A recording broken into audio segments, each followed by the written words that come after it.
DC 132 मध्यकालीन हिंदी कविता। ठीक है, इसी एक ही क्लास में हम पूरे जितने ही भी इम्पोर्टेंट टॉपिक हैं, इम्पोर्टेंट चैप्टर हैं, सभी को हम पढ़ने की कोशिश करेंगे। ख़ास तौर से अगर मैं बात करूं तो ये पूरी जो कविता है, ये जो पूरी बुक है, ठीक है, भक्ति आंदोलन पर डिपेंड करती है, भक्ति आंदोलन को बताती है। ठीक है, शुरू में एक बार मैं भक्ति आंदोलन को बता देता हूँ, सुनिएगा। देखिए, ऐसा है कि हिंदू धर्म जब आया या शुरू हुआ तो धर्म में किसी प्रकार की कुरीतियाँ नहीं हैं, किसी प्रकार का पाखंड नहीं है, या महिलाओं के साथ किसी प्रकार की समस्या नहीं थी। लेकिन जैसे जैसे हिंदू धर्म आगे बढ़ा, वैसे हिंदू धर्म में अगर आप देखेंगे मूर्ति पूजा, छुआछूत, जातिवाद या दलितों के साथ किस प्रकार से चीज़ें होती हैं, महिलाओं की स्थिति हिंदू धर्म में काफ़ी ख़राब थी। अगर आप देखेंगे तो लोग हिंदू धर्म छोड़ करके दूसरे धर्मों में, जैसे बौद्ध धर्म, जैन धर्म, इस्लाम में ये धर्म परिवर्तन हो रहा था बहुत ज़्यादा। यानी हिंदू आदमी हिंदू धर्म छोड़ करके बौद्ध धर्म अपना ले रहा था, इस्लाम धर्म अपना रहा था। रीजन क्यों था? क्योंकि हिंदू धर्म में कई सारी कुरीतियाँ हैं। महिलाओं के नाम पर, जैसे आप सबको पता कि जैसे सती प्रथा थी, बलि प्रथा थी, बेटियों के गर्भ में मार दिया जाता था। उसी प्रकार से आप देखोगे हिंदू धर्म में बहुत ज़्यादा जातिवाद है, कास्ट को लेकर के। उसी प्रकार से आप हिंदू धर्म में वर्णवाद है, ब्राह्मण, क्षत्रिय, वैश्य, शूद्र। ब्राह्मण क्षत्रिय खेती नहीं करते हैं, बल्कि जो वैश्य और शूद्र होते हैं ये तमाम तरह के श्रम करते थे। यानी समाज में कई सारी कुरीतियाँ हैं, कई सारे पाखंड हैं, यानी आडंबर मचा हुआ है। ऐसे में क्या होता है कि हिंदू धर्म में जो कुरीतियाँ हैं, जो बुराइयाँ हैं, उनको दूर करने के लिए एक आंदोलन चलता है। ख़ास तौर से हम इसको आंदोलन नहीं, बल्कि एक प्रकार से आप कह सकते हैं कि समाज को जगाने के लिए कई सारे कह सकते हैं कि संत आते हैं। जैसे अगर बात करूँ, जैसे कबीर हैं, मीराबाई हैं, सूरदास हैं, रसखान हैं, इन सभी लोगों ने कह सकते हो कि हिंदू धर्म में जो कुरीतियाँ हैं उनको जगाने के लिए इन्होंने क्या किया है। और ये जो जैसे हमने बात की, जैसे सूरदास हैं, कबीर हैं, रसखान हैं, इन लोगों ने क्या किया कि भक्ति के माध्यम से जगाने का प्रयास किया। क्योंकि एक चीज़ मैं आप सबको बता दूं, हिंदू धर्म में बोला जाता है कि अगर भैया आपको मोक्ष प्राप्त होना है तो हिंदू धर्म में मोक्ष सिर्फ 3 ही प्रकार से इंसान को मिलता है। एक तो ज्ञान के जरिए, बहुत ज़्यादा आप पढ़ाई लिखाई कर लें, ज्ञानी हो जाएं तो आपको मोक्ष मिल जाएगा। लेकिन हर व्यक्ति तो भाई ज्ञानी तो बन नहीं सकता है, हर किसी को ज्ञानी हो नहीं सकता। दूसरा है, हिंदू धर्म में बोला जाता है कि अगर आपको मोक्ष प्राप्त करना, यानी तो कैसे आप प्राप्त करेंगे, यानी दान के जरिए। तो भाई हर कोई तो दान करके मोक्ष प्राप्त नहीं कर सकता है, ठीक है। लेकिन तीसरा एक और माध्यम जिसका हम बात करते हैं, भक्ति। भक्ति के माध्यम से, यानी किसकी भक्ति? ईश्वर की भक्ति, उसकी हम बात करते हैं। तो बोला जाता है कि ईश्वर की भक्ति करके भी व्यक्ति क्या कर सकता है? मोक्ष को प्राप्त कर सकता है। यानी कह सकते हैं कि ईश्वर की भक्ति करना सबसे आसान है, सबसे सरल है, और ईश्वर की भक्ति करके हर व्यक्ति क्या कर सकता है? मोक्ष को प्राप्त हो सकता है। तो भक्ति आंदोलन में क्या होता है कि समाज में जो कुरीतियाँ हैं, समाज में जो बुराइयाँ हैं, समाज में जो पाखंड हैं, समाज में जो आडंबर थे, उन सामाजिक आडंबरों को, पाखंडों को, बुराइयों को दूर करने के लिए एक आंदोलन चलता है, जिसको हम भक्ति आंदोलन के नाम से जानते हैं। इस आंदोलन में जैसे मैंने नाम बताया है, जैसे आप सूरदास हैं, तुलसीदास हैं, कबीरदास हैं, ये मीराबाई हैं, ये क्या है? ये सभी लोग ईश्वर की भक्ति करते हैं। कैसी भक्ति करते हैं? इन्होंने ईश्वर की भक्ति करके समाज को जगाने का, बताने का प्रयास किया है। और साथ ही साथ कह सकते हैं समाज में जो बुराइयां थी, उन बुराइयों को भी दूर करने का प्रारंभ किया। जैसे मैंने बोला कि भक्ति आंदोलन बोला, तो भक्ति आंदोलन 2 में बटा हुआ। एक तो है सगुण भक्ति, दूसरी है निर्गुण भक्ति।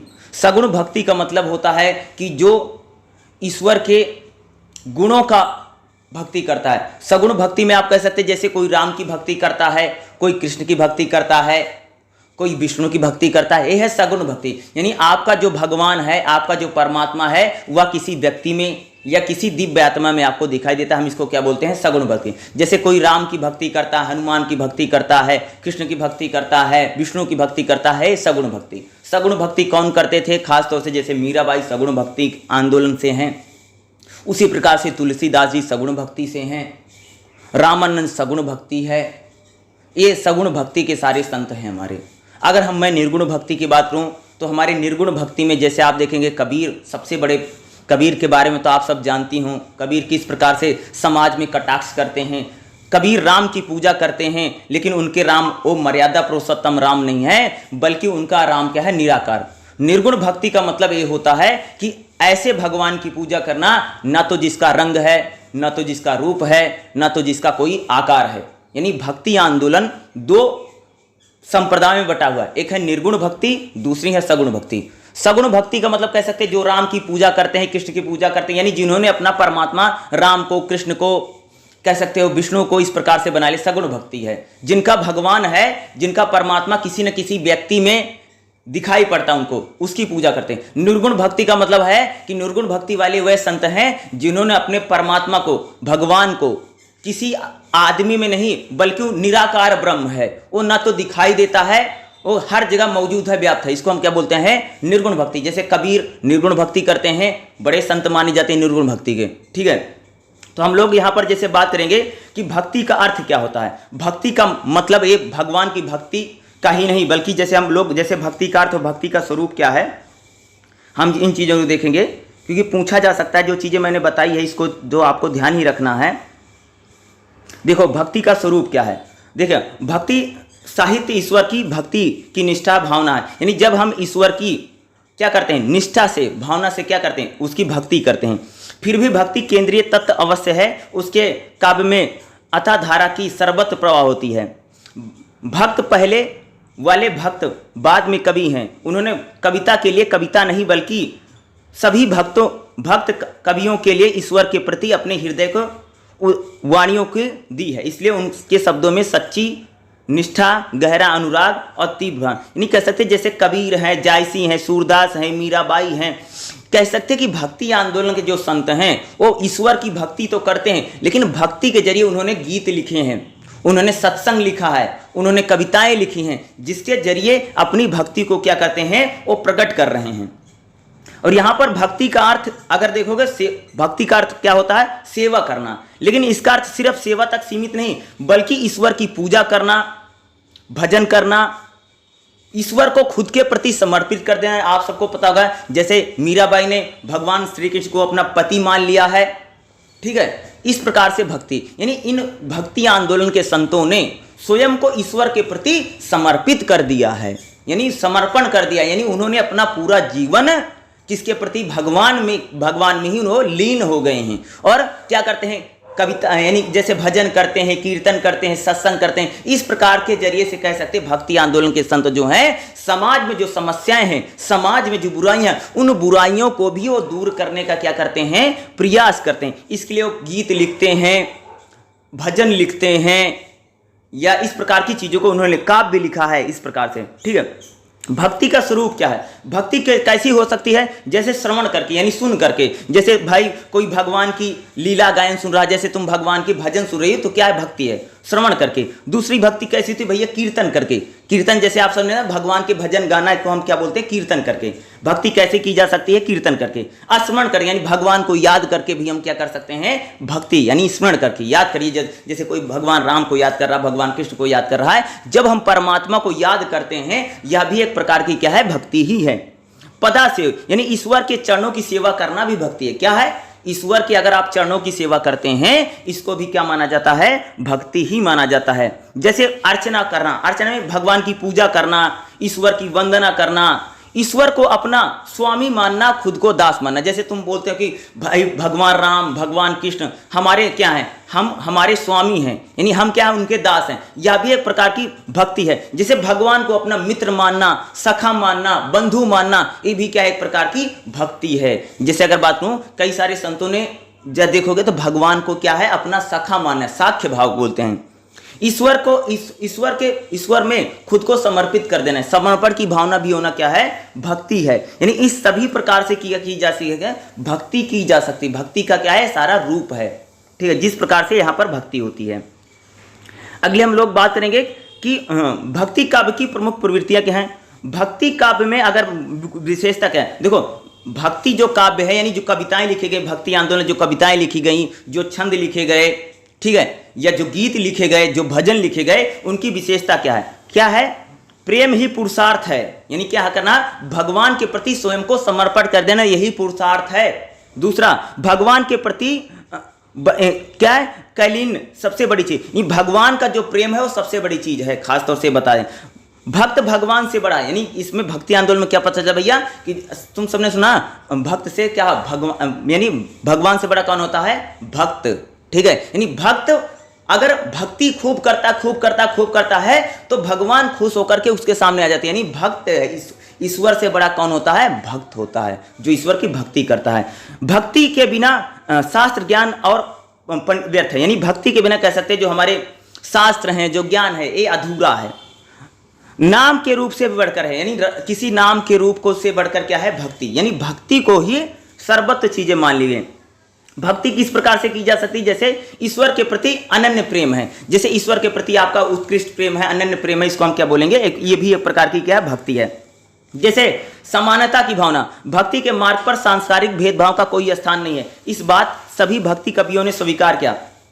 नहीं कह सकते समानता, यानी सबको बराबर मानना या किसी प्रकार का भेदभाव ना करना, ये भी क्या एक प्रकार की भक्ति है। गुरु की महिमा, जब कोई व्यक्ति अपनी गुरु की महिमा का गुणगान करना, यह भी क्या भक्ति, जैसे है नहीं, गुरु गोविंद दो खड़े काकी लागी पांव और बलिहारी गुरु आपने गोविंद दियो बता, ये भी क्या एक प्रकार की भक्ति। यानी हमें भक्ति किसकी करनी, अपने गुरुजन जो हैं उनको भक्ति ना, बोला गया ना कि भाई क्या है, ईश्वर से बढ़कर क्या है, गुरु है, यानी जो टीचर है, जो आपको शिक्षा दीक्षा करता है, क्या है, वह भगवान से भी बढ़कर है, क्योंकि गुरु ही बताता है कि ईश्वर कौन है, क्या सही है क्या गलत है।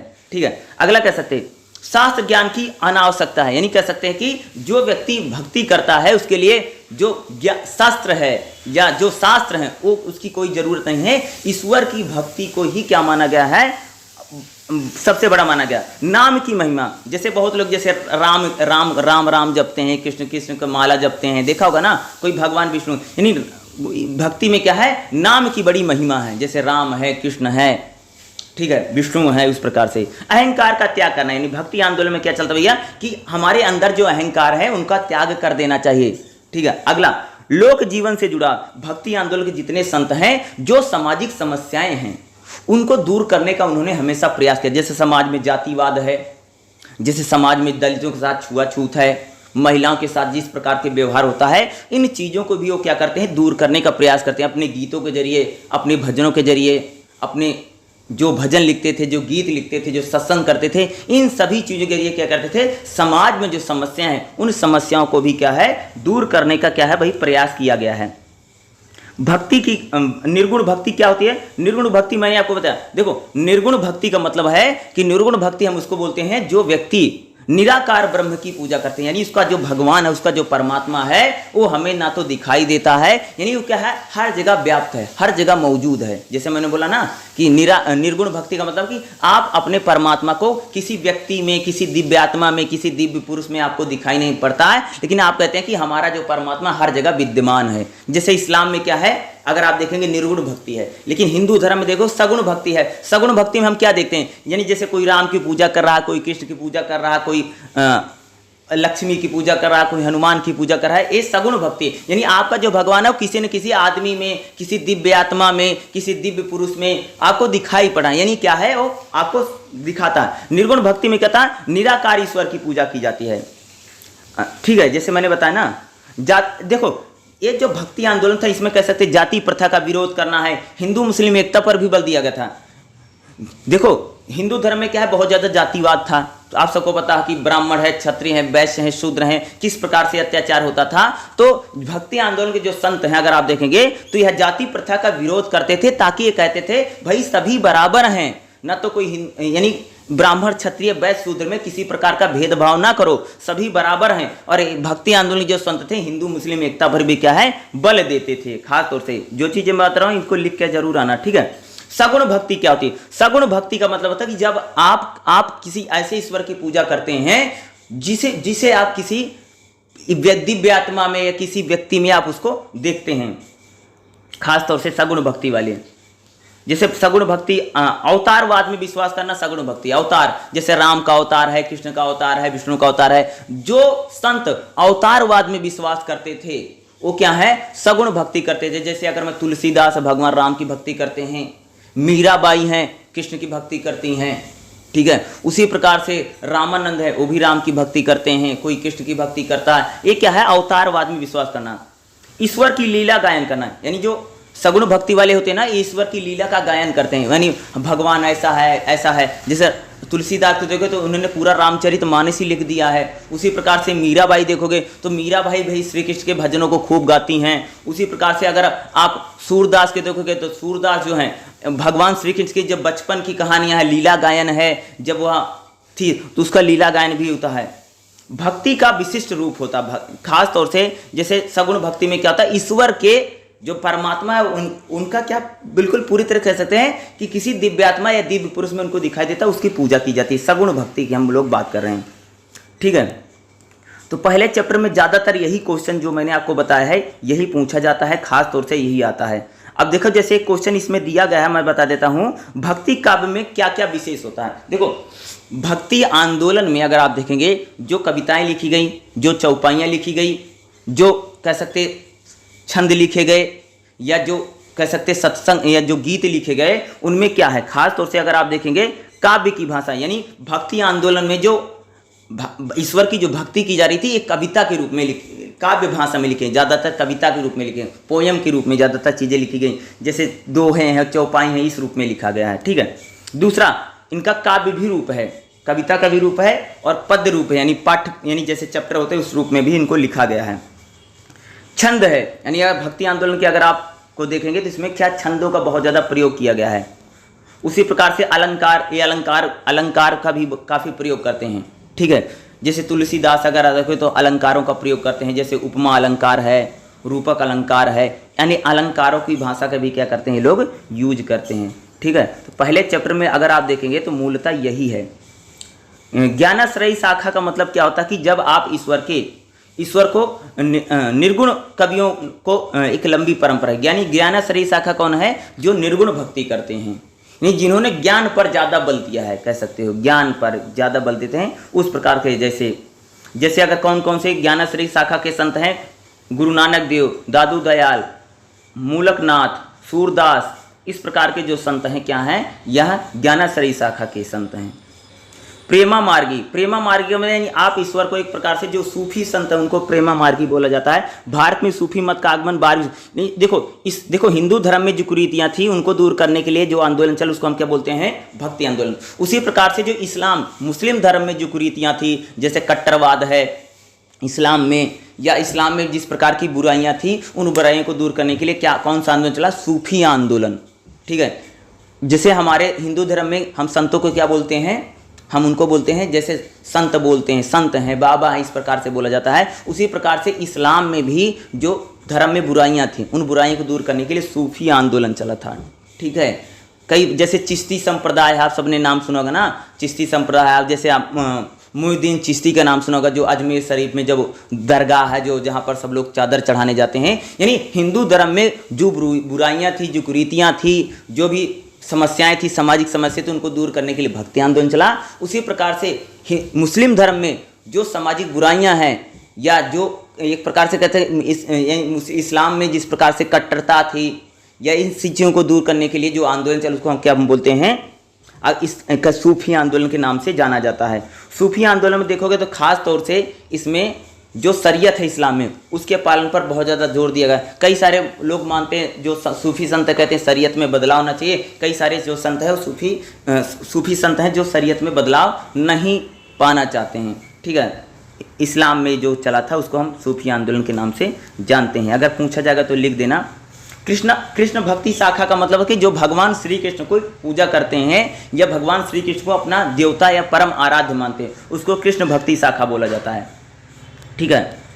ऐसे में एक और है जैसे राम भक्ति का मतलब यानी जो भगवान राम को अपना ईश्वर मानते हैं, भगवान राम की पूजा करते हैं, उनको हम क्या बोलते हैं, राम भक्ति शाखा। जैसे तुलसीदास हैं, देखा होगा ना तुलसीदास में जो रामायण लिखी है, यानी जो राम की पूजा करता क्या है, राम भक्ति शाखा के संत हैं। यानी जैसे तुलसीदास है, रामानंद है, ये क्या है, राम की पूजा करते हैं। राम को इन्होंने अपना क्या माना है, अवतार माने, परम ब्रह्म माना कि भगवान राम ही सब कुछ हैं।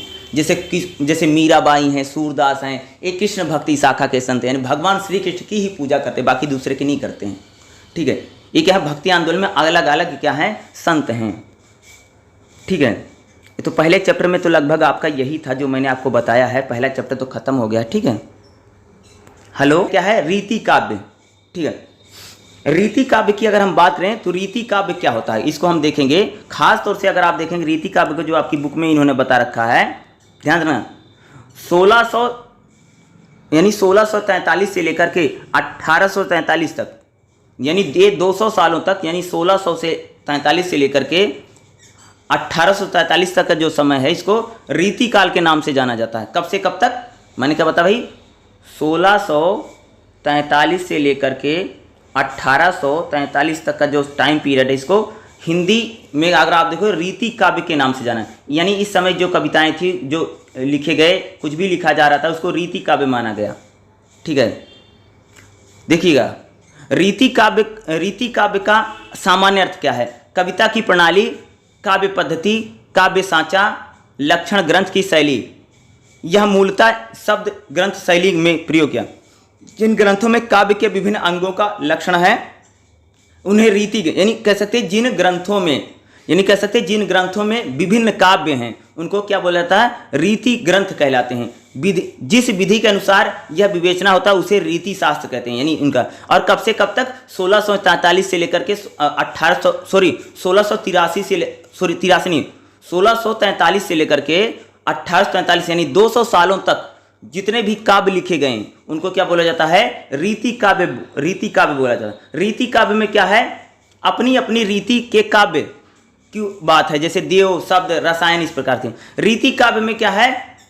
सिखी, जैसे यानी भिखारी दास हैं, इस प्रकार के संत आते हैं। दूसरा, रीति काव्य में कुछ कहत होय, व्यंग अर्थ, चिल्लायत, यानी कह सकते हैं इस प्रकार के हैं। यानी कि रीति काव्य के एक प्रकार से जो संत हैं, यानी कह सकते हैं कि 1643 से लेकर के 1843 तक जिसने भी कविताएं लिखी, जिसने कुछ भी लेखन किया है, वो सारा रीति काव्य में आता है। ठीक है, रीति काव्य की समय परिस्थितियां क्या थी? देखो, रीति काव्य जब आया, उस समय राजनीतिक परिस्थिति क्या थी? उस समय कह सकते हो कि भारत में ना मुगलों का शासन था। कौन शासन करता भारत पर? शाहजहां का शासन था, और मुगल वैभव चरम पर था। जहांगीर ने साम्राज्य छोड़ा, शाहजहां ने उससे वृद्धि की। दक्षिण अहमदनगर, गोलकुंडा, बीजापुर अधिकार हो गए। यानी कह सकते उस समय क्या था? जब रीति काव्य चल रहा था, उस समय भारत में किसका शासन था? मुगलों का शासन था। और थोड़े दिन के बाद क्या होता कि अगर आप देखेंगे तो अंग्रेजों का शासन भी कायम हो जाता है। यानी इन दोनों लोगों का राजनीतिक परिस्थिति नहीं, पॉलिटिकल स्ट्रक्चर कैसे था? तो पॉलिटिकल स्ट्रक्चर में क्या है? आप कह सकते हैं कि भाई उस समय अगर आप देखेंगे शाहजहां का शासन है या औरंगजेब का शासन है, कह सकते हैं रीति काव्य में अगर आप देखेंगे तो उसी प्रकार से जब औरंगजेब की डेथ होती है तो उत्तर मुगल काल चलता है, और वहाँ पर थोड़े दिन बाद अंग्रेजी शासन भी आ जाता है। 1757 प्लासी और 1764 में बक्सर जीतने के बाद अंग्रेज एक बड़ी शक्ति बन जाते हैं। ये क्या है? एक प्रकार की राजनीतिक परिस्थिति लिख देना रीति काव्य की। ठीक है, सामाजिक परिस्थिति क्या थी रीति काव्य में? समाज कैसा था? आर्थिक और राजनीतिक दृष्टि से समाज में दो वर्ग हैं, एक उत्पादक वर्ग था और एक भोक्ता। यानी एक तो जो क्या करता था, चीज़ों को बनाता था, जैसे किसान है, मजदूर है, दस्तकार हैं, जो शिल्प उद्योगी हैं। दूसरे लोग क्या करते थे? उपभोक्ता थे। ठीक है, दूसरे लोग क्या करते थे? चीज़ों का उपभोग करते थे। ठीक है, जैसे वो हैं। खास तौर से अगर आप देखेंगे तो उस समय समाज जो है वो समाज बटा हुआ था जातियों में, धर्मों में, अलग अलग चीज़ों में। उस समय का जब रीति काव्य की हम क्या बताएं, उससे समाज में देखोगे हिंदू और मुस्लिम दो संप्रदाय हैं। खास तौर से हिंदू धर्म में देखोगे तो ब्राह्मण है, क्षत्रिय हैं, वैश्य हैं, शूद्र हैं, इस प्रकार से बटा हुआ है। इस्लाम में देखोगे तो जो है वह शिया और सुन्नी में दो में बटा हुआ है। खास तौर से अगर आप देखेंगे उस समय का हमारा समाज कैसे है, जैसे मैंने उस समय अगर आप देखो जैसे ललित क्रीड़ाओं में जैसे विलासता रहती थी, इसी तरह जैसे कबूतर है, लाल है, तोता है, मैना है, इस प्रकार की चीज़ें उस समय की अगर देखोगे तो जैसे खास तौर से जमींदारी प्रथा है समाज में। अगर आप देखेंगे तो किसानों का शोषण भी बहुत ज़्यादा होता था। खास तौर से रीति काव्य, यानी सामाजिक पतन उस समय धीरे धीरे शुरू हुआ। हिंदू मुसलमान दोनों जर्जर होकर के नैतिक बल खो रहे थे उस समय, यानी जब रीति काव्य चल रहा था। रीति काव्य की कविताओं का सीधा असर पड़ता है समाज के ऊपर। उस समय धर्म की बात नहीं, धर्म और परिस्थितियां कैसी थी, इस काल में धर्म की विलासता से प्रभावित था। हिंदी प्रदेश में वैष्णव धर्म, उसमें भी कृष्ण भक्ति शाखा तेजी से फैली क्योंकि उस समय की प्रकृति अनुकूल थी। कृष्ण संप्रदाय के कई संप्रदाय है, जैसे बल्लभा संप्रदाय, इस प्रकार से यानी कह सकते हैं कि उस समय सामाजिक धार्मिक में अगर आप देखोगे तो खास तौर से हिंदू और मुसलमान है, और हिंदू धर्म में अगर आप देखोगे जो कृष्ण भक्ति परंपरा है वह ज़्यादा अच्छा थी। कब? जब रीति काव्य चलता है। ठीक है, इस युग में धर्म अंधविश्वास का प्राय है, यानी कह सकते जब रीति काव्य चलता था उस समय क्या है, धर्म बहुत ज़्यादा पाखंड है, आडंबर है, अंधविश्वास है, इस प्रकार की चीज़ें क्या कहते हैं हमें ज़्यादा दिखाई देती हैं। ठीक है, जब रीति काव्य है यानी समाज कैसा है, धर्म कैसा। अंधविश्वास के कारण संतों और पीरों के पास जाते हैं लोग, सब प्रकार की रीतियों और अंध परंपराओं का पालन करते थे उस समय के लोग। ये संत पीर भोली भाली जनता को खूब शोषण करते थे। इसके अतिरिक्त इस काल में अवतार की लीलाओं का खूब प्रचलन था, कृष्ण लीला राम लीला का प्रचलन खूब था। इस प्रकार जनता की धर्म भावना उनके मनो विनोद का साधन बन गया था। इस प्रकार से जैसे देखिए इसमें जो बताया गया है खास तौर से अगर जो मैंने आपको बोला रीति काव्य में, तो रीति काव्य में अगर आप देखेंगे तो उस समय क्या है, धर्म बहुत ज़्यादा आडंबर है, पाखंड है, इस प्रकार की चीज़ें हमें ज़्यादा दिखाई पड़ती हैं जो रीति काव्य है। ठीक है, अगला जो इसमें पूछा जाएगा जैसे रीति काव्य जो है उसमें की विशेषता क्या है। जैसे रीति शब्द की उत्पत्ति कहाँ से हुई, तो जैसे उसकी पूछ सकता है रीति शब्द क्या है, बल्कि रीति शब्द के जो संत हैं वो थोड़ा इम्पोर्टेंट हो सकते हैं। संतों के बारे में हम लोग बात करते हैं। जैसे अगर आप देखेंगे संतों वाला देखो, रीति काव्य में जो शिल्प है, जैसे भाषा किस प्रकार की यूज की जाती थी, तो ब्रज भाषा का प्रयोग बहुत होता था रीति काव्य में। कौन सी भाषा है, ब्रज भाषा है। जैसे अवधी भाषा, राजस्थानी भाषा, बुंदेलखंडी भाषा, इन भाषाओं में अरबी, फारसी, तुर्की, इन भाषाओं में उस समय क्या किए गए थे, जो धर्म ग्रंथ कह सकते हैं या लिखे। दूसरा, रीति काव्य में जो कह सकते जो लिखे जा रहे थे उसमें छंदों का बहुत ज़्यादा प्रयोग करते थे। किसका, छंदों का बहुत ज़्यादा हमें प्रयोग, यानी उस समय की भाषा में छंद हमें पढ़े। अलंकार, यानी भाषा में क्या हमें अलंकारों का भी प्रयोग बहुत दिखाई पड़ता है। जैसे रूपक अलंकार है, उपमा अलंकार है, श्लेष अलंकार है, इस प्रकार से अलंकारों की भाषा। रीति काव्य में भाषा कैसी थी, अलंकार हो गया तो चलो ये तो ठीक है। लैंग्वेज कैसे है, रीति काव्य के कौन कौन से कवि हैं, ये थोड़ा इंपॉर्टेंट हो सकता है। जैसे चिंतामणि त्रिपाठी, नाम याद रखना, रीति काव्य के कवि। भिखारी दास, ये भी रीति काव्य के कवि हैं। अगला है देव योम पद्माकर, ये भी रीति काव्य के कवि हैं। बिहारी, ठीक है, रीति काव्य के कवि हैं खास तौर से। अगला जो संत हैं रीति काव्य के भूषण और घनानंद, ये सारे कौन से संत हैं, रीति काव्य के संतों के बारे में हम लोग बात कर रहे हैं। रीति काव्य, और रीति काव्य कब से कब माना जाता है, 1643 से लेकर के 1843 तक, यानी ये 200 सालों में जितने संत आए, जितनी भी चीज़ें लिखी गई, कविता लिखी गई, भजन लिखे गए, जो भी किले, ये सारा रीति काव्य में आता है। और इस समय का समाज कैसे है, रीति काव्य के समय हमारा राजनीति कैसे है, धर्म कैसे है, इस चीज़ के बारे में, और रीति काव्य के कौन कौन से संत हैं, ये थोड़ा क्या हो सकता है, इम्पोर्टेंट हो सकता है। ठीक है, तीसरा हमारा जो चैप्टर है कबीर के बारे में बात करें तो कबीर के बारे में अगर बात करूँ तो कबीर जो हैं निर्गुण ईश्वर की भक्ति करते हैं। किसकी भक्ति करते हैं, जैसे क्वेश्चन आएगा कि कबीर की भक्ति कैसे है, तो कबीर भक्ति तो करते हैं राम की, लेकिन उनका जो ईश्वर है निर्गुण है, यानी उनका जो परमात्मा है वो किसी आत्मा यानी दिव्य आत्मा या दिव्य पुरुष में उनको नहीं, यानी निर्गुण भक्ति के संत हैं। जो कबीर हैं राम की भक्ति करते हैं, लेकिन उनके जो राम है मर्यादा पुरुषोत्तम भगवान राम नहीं है, यानी राजा दशरथ के जो बेटे राम हैं उनको राम नहीं मानते, बल्कि उनका जो राम है निराकार ब्रह्म है। कबीर तो बड़े फेमस है भक्ति आंदोलन के संतों में। दूसरा, कबीर की अगर मैं बात करूँ तो कबीर हिंदू धर्म में जिस प्रकार की बुराइयाँ थी, मुस्लिम में जिस प्रकार की बुराइयाँ थी, दोनों प्रकार की बुराइयों को क्या करते हैं, वो समाज में लेकर के सामने आते हैं। यानी कबीर किसी प्रकार की जो सामाजिक समस्याएं हैं, सभी सामाजिक समस्याओं पर इन्होंने क्या किया है, अपने व्यंग किए हैं, कटाक्ष किए हैं। व्यंग और कटाक्ष हमें कबीर के बहुत ज़्यादा, और कबीर जो है भक्ति आंदोलन के एक प्रमुख संत माने जाते हैं। कबीर के कई सारे आप सबने दोहे सुन रखे होंगे, खूब सारे इन्होंने दोहे सुन रखे हैं ना। जिस प्रकार से हिंदू और मुस्लिम दोनों प्रकार के चीज़ों में आप देखते हैं ना, जिस प्रकार से हिंदू धर्म को लेकर के वो बोलते हैं, इस्लाम को भी लेकर के बोलते हैं ना, जैसे प्रकार से ना पाथर पूजे हर मिले तब मैं पूजो पहाड़, यानी कह रहे हैं कि भैया कि अगर हिंदू धर्म के लोग पत्थर को पूज करके उनको लगता कि भगवान मिल जाएगा, तो अगर वो पत्थर पूजे तो मैं पहाड़ की पूजा कर लूँगा। हाँ ठीक है, इस प्रकार के लोग बोलते हैं।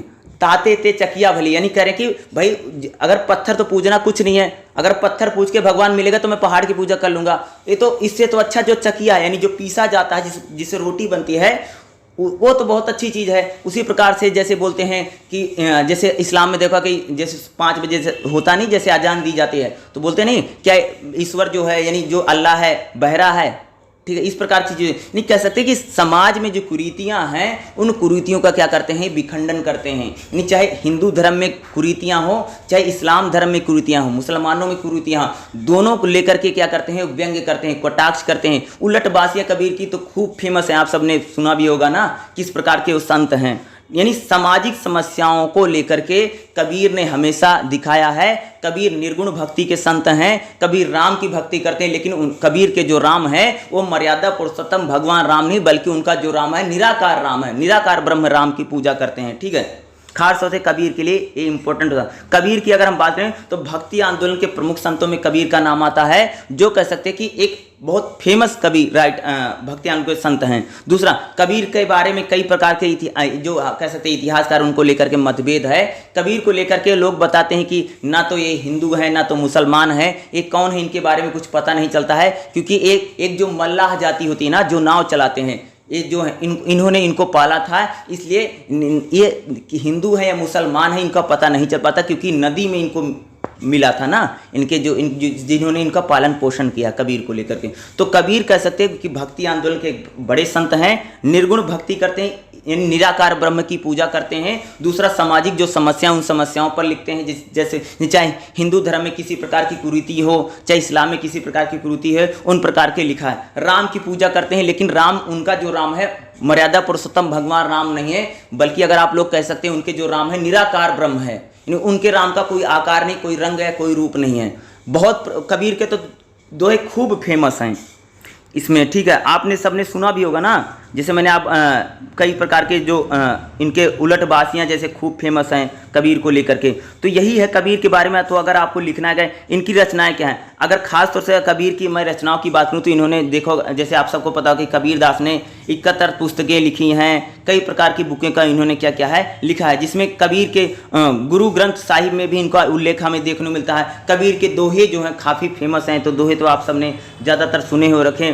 कबीर ग्रंथावली जिसमें इन्होंने जो पूरा है अपने दोहे लिख रखे हैं खास तौर से। ये तो कबीर होगा। जैसे अगला कबीर की हम बात करेंगे तो कबीर को भक्ति आंदोलन के संतों में कबीर की बात, जैसे भक्ति काल और कबीर। भारत में भक्ति की परंपरा बहुत प्राचीन है। इस परंपरा में हिंदी भक्ति आंदोलन की उत्तरी भारत में 14वीं से 17वीं शताब्दी तक फैला। इस काल में भक्ति समाज में जाति, धर्म, कुल सीमाओं को लांघ करके फैला।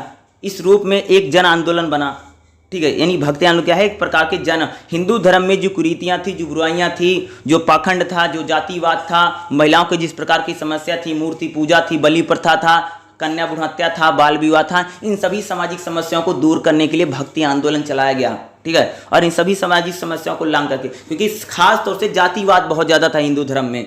भैया हर जाति के साथ क्या होता, भेदभाव होता था। तो कह सकते इस सामाजिक भेदभाव को दूर करने का अगर किसी ने प्रयास किया तो क्या है, भक्ति आंदोलन ही रहा है, ठीक है। और खास तौर से यहाँ पर हम कबीर को लेकर के बात करें तो कबीर उसी प्रकार के दोहे लिखते हैं, छंद लिखते हैं जिस प्रकार से, जैसे कबीर को लेकर के अगर मैं थोड़ा सा और हम लोग बात करेंगे ये लिखना, जैसे कबीर की भक्ति क्या निर्गुण भक्ति है, यानी कबीर उच्च कोटि के भक्त हैं, ठीक है, लेकिन निर्गुण निराकार ब्रह्म की पूजा करते हैं कबीरदास जी, ठीक है। निर्गुण भक्ति गुण रहित है, यानी कह सकते हैं कि ईश्वर के सगुण स्वरूप को यानी कबीर जो है यानी कैसे अवतारवाद में विश्वास नहीं करते, अवतारवाद नहीं है, ठीक है।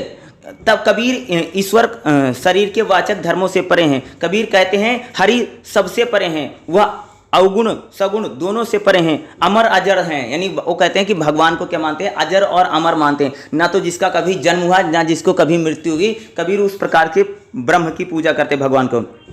कबीर का राम का स्वरूप है, कबीर ने राम की उपासना की है। प्रश्न है कि राम कौन है, तो कबीर के राम जो है रामानंद के कबीर को राम का नाम उनके गुरु रामानंद से प्राप्त हुआ, परंतु रामानंदी सगुण राम की नहीं, वह निर्गुण राम की पूजा करते हैं। कबीर निर्गुण ब्रह्म राम की पूजा करते हैं।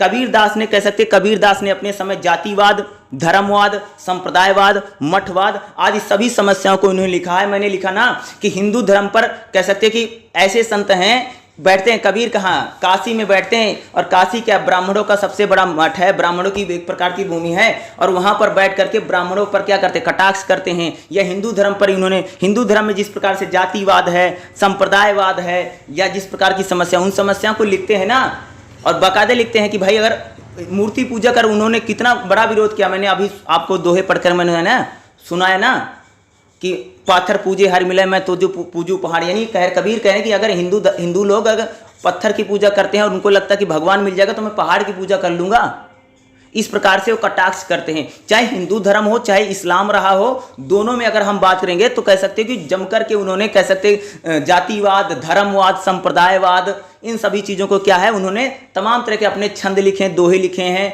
और काफ़ी फेमस संतों में से कबीर का नाम, खास तौर से कबीर को तो जरूर याद करके जाना आ भी सकता है, ठीक है।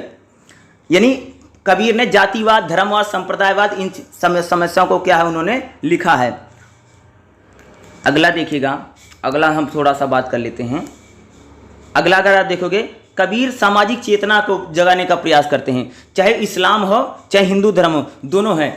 एक उग्र इस्लाम तो दूसरी ओर कबीर सूफी कबीर भी हैं। समाज में अनेक स्तरों पर हिंदू मुस्लिम एकता के प्रयास की बात करते हैं। कबीर हिंदू और मुस्लिम एकता की बात करते हैं, ठीक है। क्या किसकी बात करते हैं, हिंदू मुस्लिम एकता की बात करते हैं। समाज में खास तौर से हिंदू धर्म और खास तौर से इस्लाम के जो लोग हैं उनमें एकता हो।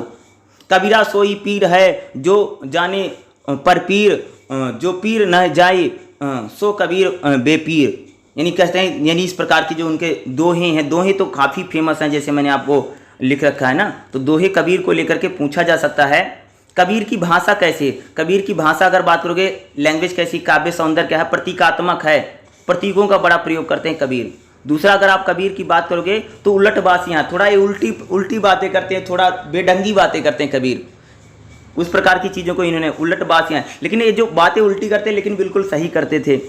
उलटबासियाँ इनकी खूब फेमस हैं खास तौर से। ये तो कबीर हो गया। अगला चैप्टर देख लेते हैं, रविदास की अगर हम लोग बात करें तो रविदास जो हैं अगर आप देखेंगे तो ये भगवान राम यानी राम के स्वरूप की पूजा करते हैं। कौन, रविदास, ठीक है। अरे रविदास वही है ना जो एक प्रकार से चमार जाति के थे, जैसे आपकी बुक में भी बता रखा है। और दूसरा इसमें आपको क्या देखने को मिलेगा कि जिस प्रकार से चमड़े का काम करते थे, ठीक है, उसको लेकर के। और ख़ास तौर से अगर आप देखेंगे इनका जो पूरा मेन रहा है राम के स्वरूप को करना, ठीक है, मानव शरीर को। और दूसरा अगर आप देखेंगे भक्ति का इनका उद्देश्य क्या है, तो इसमें थोड़ा इम्पोर्टेंट हो सकता है। देखो इसमें जो जीवन परिचय दिया गया है, जीवन परिचय तो उतना आता नहीं है जहाँ तक देखोगे, लेकिन अगर मैं इनकी बात करूँ तो रविदास को लेकर के देखोगे तो इनका जन्म क्या है उसको लेकर के काफ़ी मतभेद हमें दिखाई पड़ता है। वो तो बहुत ज़्यादा क्लियरिटी इसमें नहीं मिलती है देखने के लिए, लेकिन ख़ास तौर से इनके अगर आप देखोगे ना, इनको ये पूछा जा सकता है। जैसे हम लोग बात करेंगे भक्ति आंदोलन रविदास, ठीक है, भक्ति आंदोलन में जैसे मूर्ति पूजा है, अवतारवाद है, ईश्वर में विश्वास करते हैं। अगर देखो रविदास जो है अवतारवाद में विश्वास करते हैं, भगवान राम की। अवतारवाद का मतलब समझते हो, अवतारवाद का मतलब क्या है कि ये लोग यानी भगवान का जो रूप है वही परमात्मा में नहीं सगुण भक्ति करते हैं। खास तौर से अवतारवाद में रविदास विश्वास करते हैं, ईश्वर में विश्वास करते हैं। एक राम और कृष्ण दोनों भक्ति की शाखा में आते हैं, ठीक है, दोनों के। कौन है, रविदास ज्ञान मार्गी शाखा के निर्गुण कवि हैं। एक कबीर के समकालीन थे। रविदास किसके भैया समकालीन थे, कबीर के टाइम के भी कवि माने जाते हैं जो रविदास हैं, ठीक है। ये थोड़ा इंपॉर्टेंट जो मैंने बताया, रविदास थोड़ा इंपॉर्टेंट हो सकते हैं। खास तौर से इसमें ना आपको कविताओं, इसमें जो दोहे लिखे गए हैं, इसमें जो छंद लिखे गए, इनको संदर्भ सहित व्याख्या करने का आएगा, ये थोड़ा इंपॉर्टेंट हो सकता है। इनके भक्ति का उद्देश्य क्या है तो मुझे लगता नहीं कि पूछा जा सकता है। रविदास इंपॉर्टेंट हो सकते हैं, इनको देख लीजिएगा एक बार। अगला है जायसी, मलिक मोहम्मद जायसी इनका नाम जाना जाता है, ठीक है, जिन्होंने पद्मावत भी लिख रखी है। पद्मावत ना आप सबने फिल्म में, लेकिन पद्मावत जो ग्रंथ है उसको किसने लिखा था, मलिक मोहम्मद जायसी। इनका पूरा नाम क्या है, मलिक मोहम्मद जायसी। खास तौर से अगर मैं जायसी की बात करूँ तो सूफी मत का दार्शनिक है। इस्लाम में जो कुरीतियाँ थी उनको दूर करने के लिए है, यानी सूफी मत यानी इस्लाम में जो कुरीतियाँ थी उनको दूर करने खास तौर से कह सकते हैं। जायसी के काव्य में क्या ईश्वर के प्रति प्रेम हमें दिखाई पड़ता है, ठीक है, इसकी जायसी में। दूसरा अगर जायसी की अगर हम बात करें इनकी भाषा कैसी है तो इनकी भाषा अलंकार है, ठीक है, प्रतीकात्मक प्रयोग करते हैं। मधुर यानी मधुरता हमें प्रतीकात्मक है। और जिस प्रकार से खास तौर से अगर आप देखोगे जो पूछा जाएगा जायसी की भक्ति कैसे, तो भक्ति क्या है, सूफी मत का दर्शन है जायसी के कविताओं में। सूफी संतों का प्रभाव में जायसी पर ज़्यादा दिखाई पड़ता है। ठीक है, जायसी कह सकते हो कि उस समय जब दिल्ली सल्तनत चल रही थी उसी टाइम के ये कह सकते हैं इन्होंने अपनी जो ग्रंथ लिख रहा है, जैसे मैंने पद्मावत का नाम लिया, ठीक है, उसको इन्होंने लिख रखा था। खासतौर से पद्मावत या जो पूरा ग्रंथ है जो इन्होंने लिखा था 1516वीं ईस्वी में जो लिखा है। ठीक है, जायसी थोड़ी इंपॉर्टेंट हो सकते हैं। दूसरा अगर आप देखेंगे तो जायसी की भाषा कैसी है, लैंग्वेज थोड़ी इंपॉर्टेंट हो सकती है, इसको देख लीजिएगा।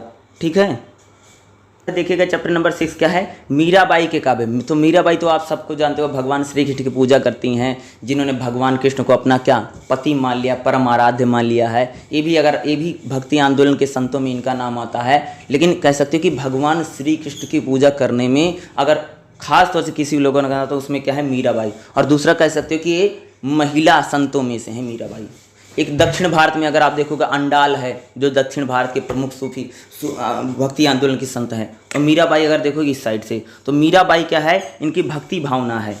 किसकी भक्ति भावना है, भगवान कृष्ण के प्रति क्या है, भक्ति भावना है। और किस प्रकार की भक्ति भावना है, प्रेम भावना है, प्रेम के रूप में, यानी भगवान श्री कृष्ण से क्या करती है, प्रेम करती है। उनको तो भाई कह सकते हैं पति मान लिया। दूसरा वेदना संवेदना भी हमें इनमें दिखाई पड़ती है। ठीक है, मीराबाई और अंडाल में क्या है, अंडाल अगर देखोगे अंडाल भी भगवान कृष्ण की ही पूजा करती है, लेकिन वो साउथ से है, दक्षिण भारत की संत है, वो भी महिला संत है, उसका नाम ही अंडाल है। ठीक है, और उसी प्रकार से मीराबाई भी अगर देखोगे तो मीराबाई खास तौर से राजस्थान और कह सकते हैं कि आप जो देखेंगे जो गुजरात है, यहाँ से मीराबाई का संपर्क है। और मीराबाई भी किसकी पूजा करती हैं, भगवान कृष्ण की पूजा करती हैं। इन्होंने तो उनको अपना स्वामी पति मान लिया है, और उनके क्या है, प्रेम भक्ति है, प्रेम भाव है। और इसलिए भगवान श्री कृष्ण के में इतना ज़्यादा लीन है कि उन्होंने उनको लेकर के भजन लिखे हैं, गीत लिखे हैं, छंद लिखे हैं, ये सारी चीज़ें लिखी हैं। अगर हम बात करें मीराबाई की जो भाषा कैसी है, देखो काव्य भाषा यानी कविता के रूप में इन्होंने लिख रखा है। प्रतीक योजना, इन्होंने कई सारे प्रतीकों का यूज करके बनाया है। अलंकारों का बड़ा यूज करती हैं, छंदों का भी प्रयोग कर सकते हैं, मीराबाई के काव्य में हमें दिखाई पड़ता है। तो मीराबाई भी क्या हो सकती हैं, आपके लिए इंपॉर्टेंट हो सकती हैं, इसको भी देख लेना। मीराबाई की भक्ति भावना क्या है, ठीक है, इन चीज़ों को एक बार जरूर देख लीजिएगा, जो मैं बता रहा हूँ शॉर्ट में। ठीक है, अगला चैप्टर है, चैप्टर नंबर 7 क्या है, सूरदास के काव्य। तो अगर मैं सूरदास की बात करूं तो भगवान श्री कृष्ण की भक्ति कौन करते हैं, सूरदास करते हैं। लेकिन इन्होंने लीला गायन किया है। देखो नहीं, भगवान श्री कृष्ण की जो बचपन की कहानियां, जब छोटे थे किस प्रकार से बांसुरी बजाते थे, किस प्रकार से दही खा लेते थे, किस प्रकार से गोपियों को परेशान करते थे, यानी भगवान श्री कृष्ण का सूरदास ने किया क्या है, लीला गायन किया। किसकी पूजा करते हैं सूरदास, श्री कृष्ण की पूजा करते हैं। ये भी क्या है, भक्ति आंदोलन के प्रमुख संतों में सूरदास का नाम आता है। ठीक है, दूसरा अगर सूरदास को लेकर के लिखेंगे, जन्म से क्या थे, ये अंधे थे, सूर थे, इनको दिखाई नहीं पड़ता था, लेकिन फिर भी देखोगे इन्होंने भक्ति आंदोलन के संत हैं। देखो सूरदास की भक्ति भावना कैसी है, तो भगवान भगवान श्री कृष्ण के सामने खुद को अपना दास बनाते हैं। यानी सूरदास कहते हैं कि मैं तो भगवान श्री कृष्ण का क्या हूँ, दास हूँ, यानी उनकी पूजा करते हैं, खुद को दास के रूप में दिखाते हैं। दूसरा वात्सल्य है, भगवान श्री कृष्ण के जो बचपन की कहानियाँ हैं, जो वात्सल्य है, ममता का जो भाव है, उसको दिखाने का उस प्रकार से इन्होंने भक्ति भावना है। साख्य भाव, नहीं भगवान श्री कृष्ण को अपना क्या सखा मानते हैं, दोस्त मानते हैं। जिस प्रकार से इन्होंने देखा होगा, जिस प्रकार से भगवान श्री कृष्ण को लेकर की जो कहानियां हैं, सुदामा के साथ जो कहानियां हैं या कृष्ण की जो कहानियां हैं, उन कहानियों को भी इन्होंने क्या है, लिखने का प्रयास किया है।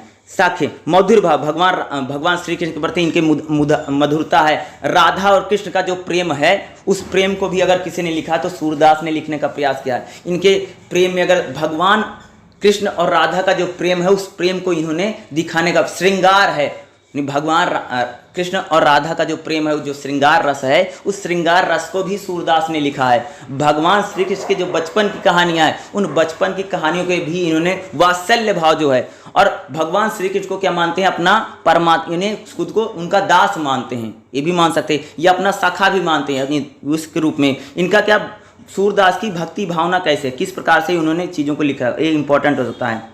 सूरदास की कविताओं में क्या वात्सल्य है, वात्सल्य ममता जिसको हम बोलते हैं, किस प्रकार की इन्होंने भगवान श्री कृष्ण की जो बचपन की स्टोरी है, बचपन की कहानियां हैं, जैसे बाल्यावस्था की जो कहानियां हैं, लीला गायन में भगवान श्री कृष्ण की लीलाओं का इन्होंने गायन किया है, लीला गायन हम जिसको बोलते हैं। ठीक है, उसी प्रकार के सूरदास ने सूरदास ने भगवान श्री कृष्ण के श्रृंगार रस का मतलब यानी राधा और कृष्ण का जो प्रेम है उस प्रेम पर इन्होंने जो श्रृंगार लिखे हैं उसको हम श्रृंगार रस बोलते हैं। यानी भगवान कृष्ण और राधा का जो प्रेम है उस प्रेम को इन्होंने दिखाने का प्रयास किया है, उसको हम क्या उसी को बोला जाता है। सूरदास की भाषा कैसे है, तो सूरदास लैंग्वेज देखो तो खास तौर से ब्रज भाषा का खूब प्रयोग करते हैं। दूसरा इनके भाषा में कई प्रकार के सौंदर्य भाव ज्यादा यानी सुंदरता का बड़ा वर्णन करते हैं ज्यादा। अगर आप देखेंगे काव्य भाषा में तो ब्रज भाषा है, ब्रज भाषा का प्रयोग करते हैं। ब्रज भाषा में इनके जितनी भी कविताएं लिखी कौन सी भाषा में, ब्रज, क्योंकि मथुरा वृंदावन का जो इलाका है उसी इलाके से आते हैं तो इनकी लैंग्वेज कैसी है, ब्रज भाषा। ब्रज भाषा में ज़्यादातर इन्होंने जो गीत लिखे, जो छंद लिखे, जो भजन लिखे, सारी इसी चीज़ों में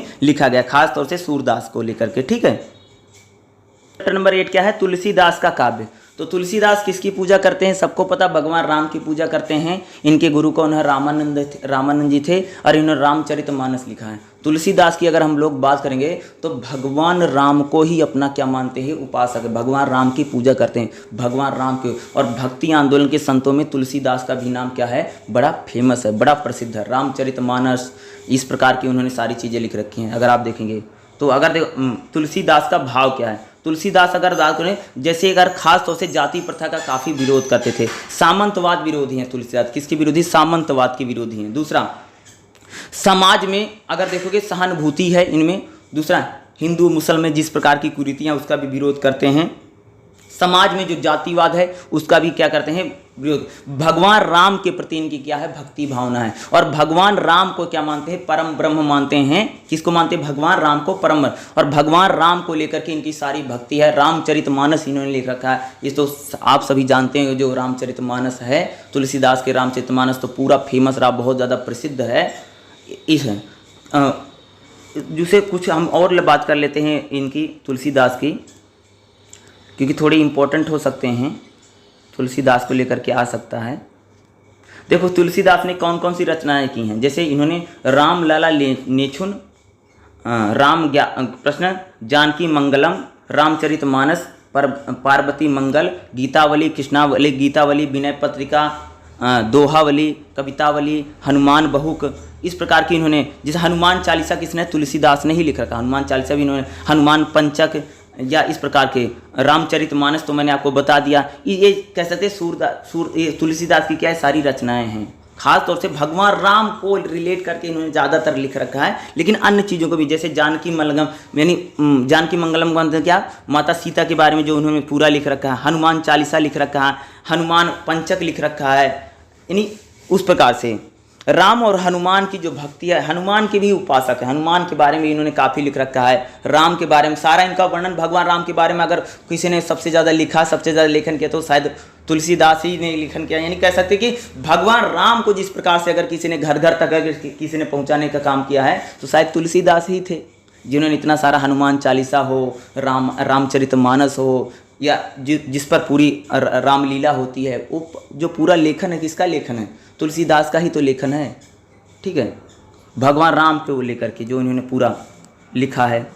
भगवान राम के विवाह के बारे में, जन्म के बारे में, राम रावण युद्ध हो, सभी प्रकार के बारे में इन्होंने चीज़ों को लिखा है। भगवान राम का जब जन्म होता है, भगवान राम की जब शादी, राम लाला लेछुन में क्या, भगवान राम की जब शादी होती है उस शादी में जो गीत गाए जाते हैं, जो मंगलचार गाया जाता है, वो है राम लाला लेछुन खास तौर से। ठीक है, अगर आप जब भगवान राम का जब जन्म होता है उस पर भी इन्होंने कई प्रकार की चीज़ें लिख रखी हैं। ठीक है, यानी भगवान राम के बारे में ही ज़्यादातर अगर जो लेखन किसका है, तुलसीदास का ही लेखन है। तुलसीदास का भाव पक्ष क्या है, तो भगवान राम को एक प्रकार से अपना परम आराध्य मानते हैं। ठीक है, ईश्वर मानते हैं, उनके लेकर उन्हीं को लेकर के सारा उनका जो लेखन है खास तौर से तुलसीदास का रहा है। ठीक है, तो यही थोड़ा इंपॉर्टेंट है कि तुलसीदास आ सकते भाई, कुछ भी पूछा जा सकता है तुलसीदास को लेकर के। तो देखो तुलसीदास किस लेखन में क्या है, सामंतवादी विरोधी मूल्य हैं। खास तौर से तुलसीदास, जो लोग उनको कट्टर हिंदू मानते थे वैसे नहीं है, इस्लाम का विरोधी समझते हैं। नहीं कह सकते तुलसीदास क्या भाई, सामंतवाद के विरोधी हैं। सामंतवाद क्या होता है, जिस प्रकार से हमारे समाज में जैसे किसान है और जिस प्रकार से जमींदार होता था, जमींदार जिस प्रकार से किसान का शोषण करता था, जैसे दमन करता था, तो उस दमन के विरोधी हैं, उसको सामंतवाद को अच्छा नहीं मानते, खास तौर से तुलसीदास। सहानुभूति है समाज के प्रति है, और सामाजिक जो सच्चाई है, समाज का जो यथार्थ है, समाज की जो रियलिटी है, उस सामाजिक समस्याओं को इन्होंने लिखने का प्रयास किया है। या समाज में जिस प्रकार से दरिद्रता है, जिस प्रकार से गरीबी है, भुखमरी है, खेती किसानों के लेकर की जो समस्या, उस सभी प्रकार की समस्याओं को लेकर के अगर किसी ने लिखा है तो तुलसीदास ने लिख रखा है। ठीक है, या कह सकते हैं समन्वय की भावना है तुलसीदास में, संत स्वभाव को लेकर के मानव प्रेम है, इसी प्रवृत्ति को लेकर के कह सकते हैं उनमें शैव वैष्णव मत सभी अनुयायी के बीच में उन्होंने विरोध मिटाने का प्रयास किया। ऊंच नीच, हिंदू मुसलमान, इस प्रकार के सभी बंधनों को उन्होंने तोड़ने का प्रयास किया। यानी जो समाज में ऊंच नीच है, जो जातिवाद है, जो हिंदू मुसलमान में जो चीज़ें, यानी हिंदू मुस्लिम एकता पर भी क्या है, अगर आप देखेंगे तुलसीदास बल ही देते हमें दिखाई पड़ते हैं। ठीक है, अगले जो चैप्टर है हमारा, चैप्टर क्या, चैप्टर नंबर 9 क्या है, रहीम के काव्य। ठीक है, रहीम को लेकर के हम लोग बात करते हैं। देखिएगा अगले जो हमारे संत हैं, रहीम के नाम से उपलब्ध होने वाली संपूर्ण कृतियां जैसे दोहावली है, नरशोभा है, नायिका वेद है, श्रृंगार सोरठा है, इस प्रकार की उन्होंने अपनी क्या करके उन्होंने रचनाएं लिख रखी हैं। किसने, रहीम ने। रहीम भी भक्ति आंदोलन के एक प्रमुख संतों में इनका नाम आता है, रहीम को लेकर के। भय गुण भाव न उपजय, भाव विनय न प्रीति, जब हृदय सौ भाव गए मिटी सकल रस रीति, साईं इतना दीजिए जा मैं कुटुंब समाए, मैं भी भूखा न रहूं साधु न भूखा जाए। इस प्रकार की जो चीज़ें हैं उसने किसने लिखा है, रहीम दास ही लिखते हैं कि भाई साईं इतना ये है, भगवान मुझे इतना ही दिया करो, जा मैं कुटुंब समाए, यानी मेरा जीवन यापन हो जाए, ताकि अगर मेरे घर पर भी, यानी इतना ही इंसान को कमाना चाहिए, इतना ही पैसा उसके पास होना चाहिए कि खुद खा ले, अपने परिवार को खा ले, खिला ले। ठीक है, या कोई इसके घर पर अगर आता तो भूखा व्यक्ति ना जाए, इतना ही हमें, यानी हमें बहुत ज़्यादा भाग दौड़ नहीं, धन इकट्ठा करने बहुत ज़्यादा बल नहीं देते हैं, इतना ही पैसा होना चाहिए जिससे हमारा जीवन बसर हो जाए। यही करें ना, साईं इतना दीजिए जा मैं कुटुंब समाए, मैं भी भूखा रहूं साधु ना भूखा जाए। भैया मैं भी खा लूँ, अगर मेरे घर पर कोई साधु संत आता है, कोई मांगने आता है तो मैं उसको भी खाना खिला सकूँ, बस मुझे इतना ही चाहिए, मुझे और कुछ नहीं चाहिए। कौन कह रहा है, रहीम दास जी कहते हैं। ठीक है, बोलिए। रहीम का जो भाव पक्ष है, भाव पक्ष देख लीजिएगा, इसमें क्या है, अनुभूति प्रक्रिया और लोक जीवन की अभिव्यंजना है। दूसरा, अगर इन्होंने नीति की बात की है, ठीक है, नीति, ये सारी हेडिंग ही बता रहा हूँ। जैसे बोलते हैं ना, रहीमन पानी राखिए बिन पानी सब सून, और पानी गए न उबरे मोती मानुष चून, ये सारे रहीम के दोहे हैं। रहीम भी कह सकते एक प्रकार से बोलते हैं ना कि रहीमन पानी राखिए बिन पानी सब सून, यानी पानी बहुत इंपॉर्टेंट है। अगर पानी गए न उबरे, अगर मोती में से अगर पानी चला जाता तो मोती जो है सिर्फ कुछ नहीं, पत्थर हो जाता। मनुष्य में से पानी, यानी अगर उसमें से अगर उसकी एक बार इज्जत चली गई इंसान की ना, तो फिर कभी लौटने। चून से भी अगर पानी चला जाता, वो चून भी किसी काम का नहीं। वही बता रहे ना, रहीमन पानी राखिए बिन पानी सब सून, और पानी गए न उबरे मोती मानुष चून। ठीक, यही पानी को लेकर के अलग अलग, हर जगह पानी का मतलब अलग है। जैसे एक जगह पानी का मतलब क्या, मर्यादा है, तो दोनों को अलग अलग। इस प्रकार के इनके क्या दोहे जो बड़े इंपॉर्टेंट है। भक्ति बात करते हैं, ईश्वर की भक्ति भी हमें इसमें दिखाई पड़ती है, किसमें, रहीम में। ठीक है, श्रृंगार और अन्य रसों को भी लेकर के उन्होंने, रहीम दास जी ने जो लिखा है, इनके दोहे खूब फेमस है। कबीर और रहीम दोहे के लिए खूब फेमस है भारत में, इनके दोहे जो बहुत फेमस रहे। इनकी अगर भाषा की बात करोगे तो खास तौर से ब्रज भाषा है, अवधी भाषा है, कन्नौजी भाषा है, ये बुंदेली कई भाषाओं को बोलते थे। रहीम की अगर भाषा की बात करें, अवधी, ब्रज, भोजपुरी, कन्नौजी, राजस्थानी, बुंदेलखंडी, कई प्रकार की भाषाओं को इन्होंने क्या किया है, प्रयोग किया है। किसने, रहीम दास जी ने, इनकी जो लैंग्वेज है भाषा को लेकर के। ठीक है, यही सारा है। खास तौर से अगर आप देखेंगे, मुहावरे लोकोक्तियों का भी प्रयोग करते हैं। ठीक है, यही सारा रहीम को लेकर के रखा। छंद और अलंकारों का भी प्रयोग इनकी लैंग्वेज भाषा में हमें को दिखाई पड़ता है। ठीक है, यही रहेगा। अगला चैप्टर देखते हैं। चैप्टर नंबर 10 क्या है, बिहारी काव्य। बिहारी काव्य में अगर बात करूँ तो आप सभी लोग ना, बिहारी के काव्य भाव क्या है और काव्य भाषा क्या है, इनकी काव्य की भाषा कैसे है और इनका काव्य रूप है क्या है, इसको देख लीजिएगा। बिहारी जो है, अगर आप देखोगे, ये भी एक भक्ति आंदोलन के संत हैं। इन्होंने श्रृंगार रस, सौंदर्य और प्रेम को लेकर के इन्होंने लिख रखा है। इस प्रकार के संत हमें दिखाई देते हैं, यानी श्रृंगार। ठीक है, श्रृंगार का मतलब जो प्रेम को लेकर के कविताएं लिखते हैं, उनको इसी को श्रृंगार बोला जाता है। ठीक है, जैसे मैंने बोला था ना उनको, तो बताना, सूरदास जो है श्रृंगार भी लिखते हैं, तो राधा और कृष्ण के प्रेम को श्रृंगार कहा गया। लेकिन हर जगह नहीं, यहाँ पर ये दूसरे श्रृंगार की बात करते हैं, किसी और को लेकर के लिखते हैं। ठीक है, अभी बता रहा हूँ मैं आपको। बिहारी की कविताओं में क्या है, श्रृंगार है, सौंदर्य है, प्रेम है, तीनों प्रकार के श्रृंगार हैं जो इन्होंने लिख रखा है। ये बिहारी भी थोड़े से भाई इंपॉर्टेंट हो सकते हैं। सौंदर्य और इन्होंने चरित्र चित्रण किया, प्रेम को लेकर के इन्होंने प्रेम का चरित्र चित्रण किया है खास तौर से। अगर आप देखेंगे इनकी कविताओं में कल्पनाशीलता, ये सारी चीज़ें हमको दिखाई पड़ती हैं बिहारी को लेकर के। यही है खास तौर से बिहारी की जो भाषा है, लैंग्वेज इंपॉर्टेंट हो सकती है भाई, भाषा पता। इनकी काव्य की भाषा ब्रज भाषा है। ठीक है, ब्रज भाषा ही लिखते हैं, ब्रज भाषा का प्रयोग है, खास तौर से ब्रज इलाके से आते थे, इसलिए इनकी भाषा में ब्रज भाषा में ज़्यादा दिखाई पड़ती लैंग्वेज। इनके काव्य रूप क्या है, इनकी अगर कविताओं में खास तौर से देखोगे तो इनकी कविता के जो दोहे के रूप में ज़्यादातर ये दोहे लिखते हैं, मुक्तक लिखते हैं। इनका काव्य रूप यही है, दोहे और मुक्तक के रूप में। ठीक है, कनक कनकते सौगुना मादकता अधिकाय, सो पाए बौराय सो खाए बौराय। यानी कनक मतलब एक प्रकार से धतूरा होता है और एक प्रकार से यानी एक प्रकार से वो भी होता है। तो कनक का मतलब अलग अलग है। कई बार अगर कोई भाई धतूरा खा ले, भांग खा लेगा तो आदमी बौरा जाएगा। और कई बार कनक का एक प्रकार से धन संपदा, कई बार आदमी को बहुत ज़्यादा पैसा मिल जाए, आदमी तब भी बौरा जाता, पागल हो जाता है। भांग खा लेगा तब भी बौरा जाएगा, और किसी को अचानक बहुत सारा पैसा मिल गया, धन दौलत मिल गया, वो भी बौरा ही जाता है। कहाँ खर्चा करूँ, क्या ना करूँ। तो दोनों का मतलब वही इसी प्रकार की उन्होंने, यानी एक सोना, यानी एक कनक का मतलब क्या होता है, सोना, और एक कनक का मतलब धतूरा। अगर किसी ने धतूरा खा लिया यानी भांग खा ली है तो आदमी बौरा जाएगा, भांग चढ़ जाएगी। उसी प्रकार से अगर अचानक किसी को बहुत ज़्यादा सोना मिल जाएगा ना, वो भी बौरा ही जाएगा। होता नहीं बौरा हो गया तो वो भी बौरा जाएगा। वही बात करें कि अगर आपको अगर धतूरा खा लो, चाहे तुमको अगर सोना मिल जाएगा, तो दोनों स्थिति में आदमी बौरा ही जाता है। ठीक है, अगर ये तो चैप्टर हो गया इनका बिहारी इनको लेकर के। ठीक है, चैप्टर नंबर 11 क्या है, घनानंद के काव्य। ठीक, घनानंद के काव्य में अगर आप देखेंगे तो इनकी खास तौर से 11.3 घनानंद की कविताओं में प्रेम है, श्रृंगार है, प्रेम सौंदर्य श्रृंगार वही है जो सेम पहले बताया था, थोड़ा एक बार देख लेना। दूसरा, घनानंद की कविताओं का शिल्प क्या है, जैसे काव्य भाषा क्या है, शब्द किस प्रकार से, अलंकारों छंदों का जो प्रयोग करते हैं, थोड़ा इंपॉर्टेंट हो सकता है जो मैं यहाँ पर बता रहा हूँ। ठीक है, 11.3 और 11.5 इसको देख लीजिएगा। ठीक है, चैप्टर है लास्ट, और चैप्टर क्या, चैप्टर नंबर 12 भूषण के काव्य। तो भूषण के काव्य जो सामाजिक चेतना की बात करते हैं, समाज को जगाने की बात करते हैं। खासतौर से अगर मैं भूषण की बात करूं तो रीतिकालीन कवियों में इनका नाम आता है। जैसे राष्ट्रभक्ति की भावना इनमें ज़्यादा, भूषण ने जो कविताएं लिखी है राष्ट्रभक्ति को लेकर के, या प्रशस्ति गायन है, किसी का प्रशंसा करना, प्रशंसा यानी जैसे राजा महाराजा की कोई प्रशंसा करता है उसके लिए जब लिखता है उसको प्रशस्ति गायन हम लोग बोलते हैं, बोला जाता है। ठीक है, एक प्रकार से राष्ट्रभक्ति भावना है, प्रशस्ति गायन है।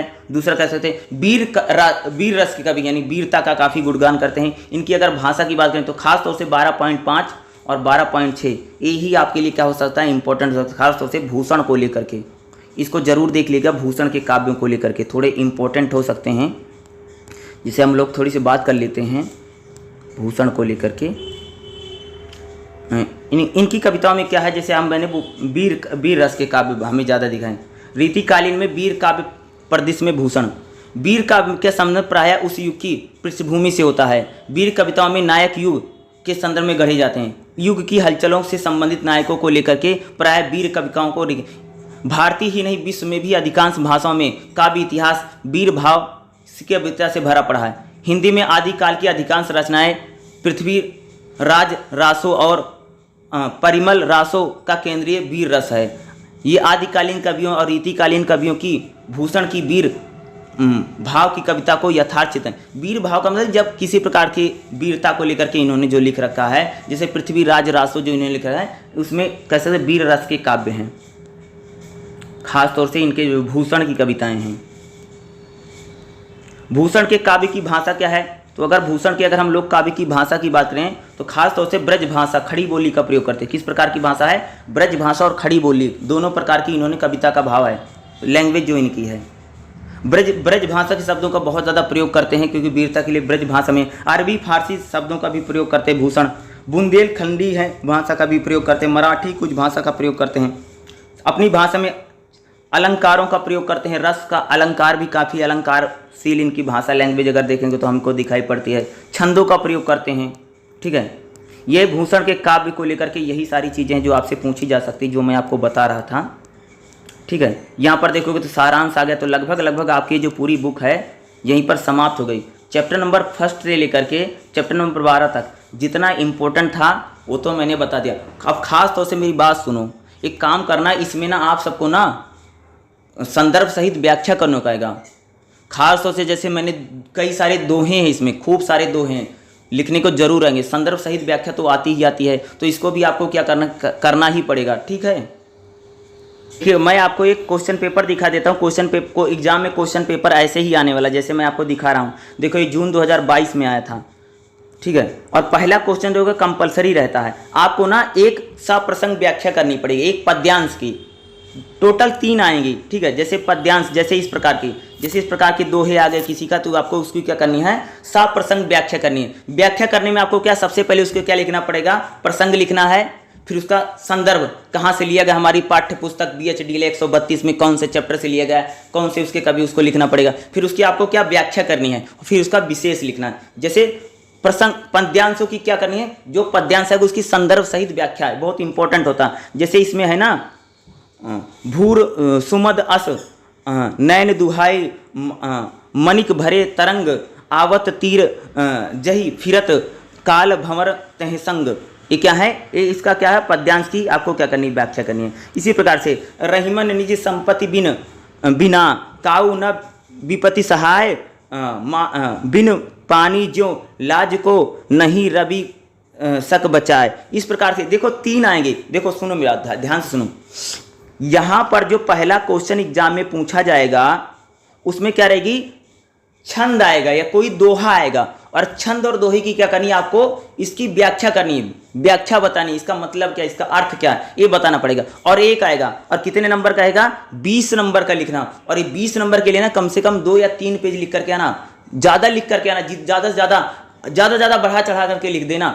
20 नंबर का है। खास तौर से पहला क्वेश्चन इंपॉर्टेंट है, और इसमें पद्यांश आएगा। जैसे कबीर का कोई दोहा दे दिया, तुलसीदास का कुछ दे दिया, या रहीम का कोई दोहा दे दिया। जैसे मैंने रहीमन पानी राखे बिन पानी सब सून, और पानी गए न उबरे मोती मानुष चून। तो इस प्रकार से इसकी व्याख्या करनी पड़ेगी। और 20 नंबर का पहला क्वेश्चन आना है, ये इंपॉर्टेंट हो सकता है। पद्यांश भाई करके जरूर आना है। 3 आएगा, तीनों में से आपको एक करना है। जो भी आपको आता होगा उसी को लिख देना। बाकी तो आपको क्वेश्चन आंसर आएंगे। क्वेश्चन जिस प्रकार से, जैसे भक्ति काव्य की विशेषता बताओ, रीति काव्य की विशेषता बताओ कैसी है, या जायसी को बताओ, जायसी का जीवन कैसा था, इसना रचना संग, मीराबाई की कविताओं को बताओ, या मीराबाई किस प्रकार की पोएम लिखती थी, संरचना शिल्प बताओ, या रहीम की काव्य भाषा के, रहीम किस प्रकार की भाषा यूज करते हैं, रहीम की भाषा शैली बताइए। सूरदास के काव्य में वात्सल्य भाव क्या है, इस प्रकार के क्वेश्चन पूछे जा सकते हैं। जिसे 8वां क्वेश्चन जो पूछा गया है, राम भक्ति शाखा क्या होती है, कबीर की रचनाएं बताइए, सूफी संतों का दार्शनिक पक्ष क्या था, या बिहारी सताई क्या है, जो बिहारी का हम लोग बात कर रहे थे, उन्होंने जो कविताएं लिख रखी हैं। इस प्रकार से क्वेश्चन एग्जाम में आने वाला है। इसी प्रकार से 8 क्वेश्चन आएगा, और 8 क्वेश्चन में से आपको क्या करना है, 5 क्वेश्चन करने पड़ेंगे। ध्यान से रखना, कितने क्वेश्चन पढ़ने पड़ेंगे, 5 क्वेश्चन करना है। ठीक है, और इसमें पहला जो क्वेश्चन है कंपलसरी है, 20 नंबर का रहेगा, जिसकी पद्यांश की आपको क्या करनी है, सप्रसंग व्याख्या करनी है। और व्याख्या करने में आपको सबसे पहले क्या लिखना पड़ेगा, आपको प्रसंग लिखना। सबसे पहले आपको प्रसंग लिखना है। पहले प्रसंग लिखना। प्रसंग में जैसे मान लो कि आपने लिख दिया, जैसे पहला लिख रहे हो, जैसे सुभर सुमाद लिख दिया, फिर डॉट डॉट करके लास्ट में लिख देना तरंग संग, इतना हो गया। फिर उसके बाद अगली हेडिंग डाल करके क्या, संदर्भ नहीं कहाँ से लिया गया, तो बता देना कि हमारी पाठ्य पुस्तक BHDL 132 मध्यकालीन हिंदी कविता में से, और कौन से चैप्टर से लिया उसको बता दिया, और इसमें क्या क्या है। फिर उसको क्या करनी है, आपको व्याख्या करनी है। फिर जो पूरा दोहा है या पूरा जो है उसको व्याख्या, उसकी माने उसका डिटेल में बताना, उसकी हिंदी खोल करके बतानी है, लीजिए बताना है। उसके बाद फिर विशेष लिखना पड़ेगा। और इसी प्रकार से क्या जाती है, संदर्भ सहित व्याख्या की जाती है, पाद्यांश की व्याख्या की जाती है। तो व्याख्या पहले की बहुत इंपॉर्टेंट है, इसको लिख करके जरूर आना। बाकी तो क्वेश्चन आंसर है 20-20 नंबर के, और 20-20 नंबर के क्वेश्चन आंसर के लिए कम से कम 4 पेज लिख करके आना, मिनिमम 4 पेजेस। ठीक है, जो क्वेश्चन आंसर वाले हैं, यानी दूसरा, तीसरा, चौथा, पांचवें, इसमें से आपको 4 करने हैं, यानी 2, 3, 4, 5, 6, 7, 8, इसमें से क्या करना आपको, पहला जरूर कंपलसरी है, बाकी जितने क्वेश्चन दूसरे से लेकर के 8वें तक कोई भी 4 लिख देना है। टोटल 5 करने हैं, पहला जरूरी रहेगा। ठीक है, क्वेश्चन पेपर का पैटर्न इसी प्रकार से आने वाला है। ठीक है।